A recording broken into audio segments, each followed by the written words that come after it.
ጊዜ ቤተሰቦች እንዴት ናችሁ? ሐኪም ጠይቅ ፕሮግራማችን ይዘላችሁ መጥተናል። አብራችሁን ቆዩ። ታዲያስ ዶክተር ሰላም እንደዚህ የወሲብ ግንኙነት ችግሮች እንዴት ሊመጡ ይችላሉ? ሰዎችስ እንዴት ሊያስተውሏቸው ይችላሉ? የወሲብ ግንኙነት ችግሮች በተለያየ መንገድ ይመጣሉ። አንደኛው አካላዊ የሆኑ ጉዳዮች፣ አካላዊ የሆኑ ችግሮች ሊመጡ ይችላሉ።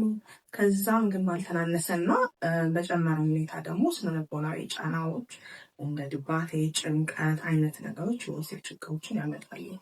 ችግሮቹም ከፍላጎት ከማጣት ጀምሮ አንድ ሰው ፍላጎት ካለው ደግሞ በደንብ አለመነቃቃት፣ በደንብ አለመቆም፣ ከቆመም በኋላ እንግዲህ የሚፈልገውን ያህል ጊዜ አለመቆየት፣ ቶሎ መጨረስ ወይ ደግሞ የሚፈልገው አይነት የእርካታ መጠን ላይ አለመድረስ፣ እንዲሁም እርካታ መጠን ላይ ከደረሰ በኋላ ደግሞ ተመልሶ ወደ ቦታው እነዛ ስሜቶች በሙሉ ቶሎ አለመውረድ ሊኖር ይችላል። በተለይ ወንዶች ላይ። ሴቶች ጋር ያው ከፍላጎት ማጣት ይጀምራል። ከዛም በኋላ ግን በተለይ ሊያውንለት ወደ ሴቷን በሚገባበት ጊዜ በጣም ከፍተኛ የሆነ ህመም መኖር፣ እንዲሁም በጣም ዝግት ብሎ የውልምለት አለማስገባት ደረጃ ላይ የሚደርስ ሁኔታ ሊከሰት ይችላል።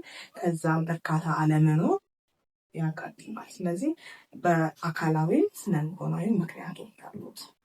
እሺ፣ እናመሰግናለን ዶክተር። ተመልካቾቻችን የትኛውንም አይነት ከአእምሮ ጋር እንዲሁም ከስነልቦና ጋር ተያያዥነት ያለባቸው ጥያቄዎች ካሏቸው